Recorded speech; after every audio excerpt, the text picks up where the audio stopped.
Gen கதைகள். குரு சிஷ்யன். ஒரு குருவும் அவருடைய சீடர்களுடன் ஆற்றங்கரையோரம் கலகலப்பாக பேசிக்கொண்டே சென்றனர். ஒரு சீடன் கேட்டான், குருவே, பூர்வாசிரமத்தில் நீங்கள் ஒரு பெரிய போர் வீரராக இருந்ததாகவும் பல நாடுகளுக்கு பயணம் செய்து வெற்றிமேல் வெற்றிகளை குவித்ததாகவும் மூத்த சீடர்கள் பேசிக் கொண்டிருந்தார்கள். நிஜம்தானா? நிஜம்தான். ஆனால் அதெல்லாம் அந்த காலம். இப்போது நான் ஆயுதங்களை கைவிட்டுவிட்டேன் என்றார் குரு.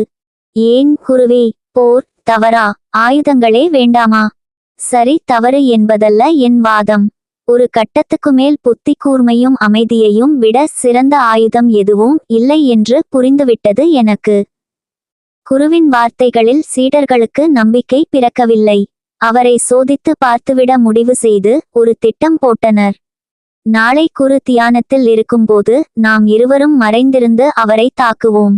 அப்போது அவர் ஆயுதங்களை எடுக்காமல் நம்மை எப்படிச் சமாளிக்கிறார் என்று பார்ப்போம் என்று முடிவு செய்தனர். மறுநாள் வகுப்புகள் முடிந்ததும் குரு வழக்கம் போல தியானத்தில் ஆழ்ந்துவிட இந்த இரு சீடர்கள் மட்டும் ஓலை தட்டிகளுக்கு அப்பால் மறைந்து கொண்டனர். சில நிமிடங்கள் கழித்து இருவரும் மெல்ல வெளியில் வந்தனர். பேசி வைத்தபடி இருவரும் குருவின் மீது ஏக காலத்தில் இரு பக்கமிருந்தும் பாய்ந்தனர். குருமுகத்தில் எந்த சலனமும் இல்லை. அவர்கள் பக்கத்தில் நெருங்கும் வரை கண்மூடி அமைதியாக இருந்த குரு கடைசி வினாடியில் சற்று முன்னே வந்து குனிந்து கொண்டார். சீடர்கள் இருவரும் மடேர் என்று மோதிக்கொண்டு தரையில் விழுந்து உருண்டனர். எதுவும் நடக்காதது போல் தியானத்தை தொடர்ந்தார் குரு.